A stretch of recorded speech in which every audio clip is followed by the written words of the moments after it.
तभी जेल में सायरन बजने लगा। चंडिका कहती है, ओ माय गॉड, यह तो इमरजेंसी अलार्म है। मामला इमरजेंसी वाला ही था। गार्ड कहता है, रुक जाओ बामन, और अपने सेल में वापस लौट जाओ, वरना हमको गोली चलाने पर मजबूर होना पड़ेगा।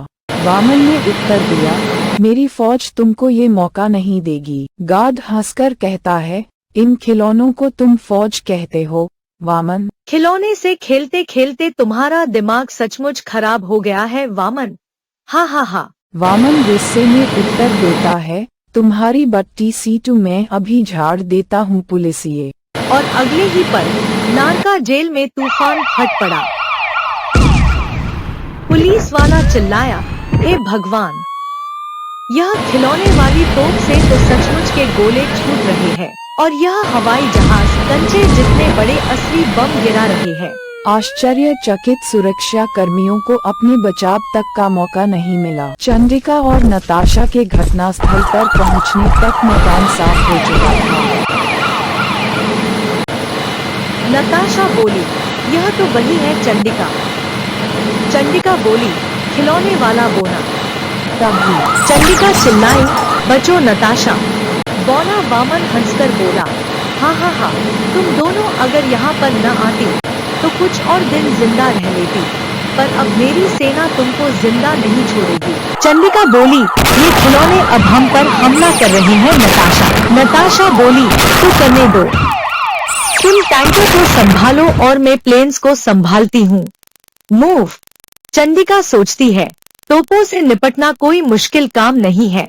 नताशा ने खुद मुश्किल काम लेकर मुझे आसान काम दे दिया है। एक तोप की नली से गोला छुटने को तैयार हुआ और उसी पल चंडिका का पैर घुमा, गोला एक दूसरे निशाने की ओर बढ़ चला और चंडिका ने सोचा ही था कि एक टैंक तो गया, अब दूसरा। टैंक चंडिका की उम्मीद से कहीं ज्यादा तेज थे। नताशा सोचती है, ओह माय गॉड, चंडिका को टैंक ने घायल कर दिया है और कुछ ही पलों में मेरा भी यही हाल होने वाला है, क्योंकि यह खिलौने संख्या में बहुत ज्यादा है। इनको ऐसे खत्म कर पाना संभव नहीं। एक मिनट, यह बौना इन खिलौनों को अपनी बेल्ट में लगे कंट्रोलों से नियंत्रित कर रहा है। अब मुझे वार करने की सही जगह मिल गई है। अगले ही पल हवाई हमलों से बचती नताशा बौने और रोबोट की बीच में आ गिरी। नताशा की तरफ मुड़ा रोबोट और उसमें से एक लेजर किरण निकलकर नताशा की तरफ बढ़ चली। नताशा का शरीर एक बार फिर हवा में उछला और लेजर किरण ने बौने की बेल्ट के चिथड़े उड़ा दिए। रिमोट कंट्रोल के नष्ट होते ही सारे घातक खिलौने अपने अपने स्थानों पर रुक गए। नताशा बौना वामन को चिढ़ाकर बोलती है, खेलने का टाइम खत्म हो गया मुन्ने राजा, अब तुम मेरी गोदी में आ जाओ, मैं तुमको तुम्हारे सेल तक पहुंचा दूंगी।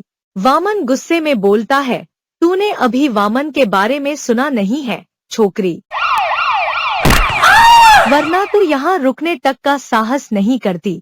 वामन हमेशा एक न एक ट्रिक बचा कर रखता है, पर अब तक चंडिका संभल चुकी थी। चंडिका सोचती है, ओह, नताशा से बचकर वामन भाग रहा है, पर उस तरफ तो कॉरिडोर खत्म होता है, उधर भागने का कोई रास्ता नहीं है। पर कुछ भी हो, मैं इसको भागने नहीं दूंगी। चंडिका का हाथ घूमा और एक टैंक तेजी से फिसलता हुआ भागते वामन के पैर के नीचे आ गया और उस पर फिसल कर वामन कॉरिडोर के अंत में लगे शीशे को तोड़ता हुआ बाहर निकल गया। चंडिका चिल्लाई, ओह माय गॉड, वामन बाहर गिर गया है और हम लोग चौथी मंजिल पर है।